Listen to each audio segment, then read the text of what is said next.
জিজ্ঞাসা করা ছিল এই বলো। রুলসটা কেন? তবে বলো ফোনপে করো দেখি। আচ্ছা এই রুলসটা কেন যে এখানে আপনার কাছে করলে আর কোথাও করা যাবে না ভিডিও? সেটা কারণ আছে কোনটা? এই আপনার দোকানে ভিডিও করলে আর কোনো দোকানে ভিডিও করা যাবে না, এর পিছনে তো কোনো কারণ আছে। কন্ট্রোভার্সি অবশ্যই বেশি করে এই মানুষ। এই কন্ট্রোভার্সিটা যাতে না মানে আপনি কন্ট্রোভার্সি একদম পছন্দই করেন না। আমার এই বিভিন্ন লোকে পা চেটে পরিষ্কার করে রেখে জলটা আচ্ছা আচ্ছা এত চাটাচাটি করছে, এত চাটাচাটি করছে, পা জ্বালা করে মাঝে মধ্যে।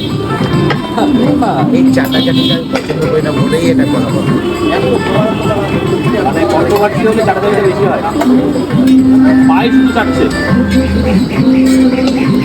বলছে এখানে না চাটলে দাঁড়ানো যাবে না। এই চলো চাটো, পারমিশন দিয়ে রেখেছি। পার্সোনালিটি এরকম হলে পারমিশন অনেক কিছু দেওয়া যায়, সোয়াই কি আলাদা নাকি? তো আই ডোন্ট কেয়ার, আমি কারোর নামে কথা বলে কোনোভাবে উঠতে পারিনি আর উঠবো। কারোর নামে কোনো কথা বলি না, তাই কারণ আমার কথা একটা কথা সারা পৃথিবী ভাইরাল হয়ে যায়। একদমই তো। এর জন্য আমি কোনো কথা বলার আগে অনেক ভেবেছি।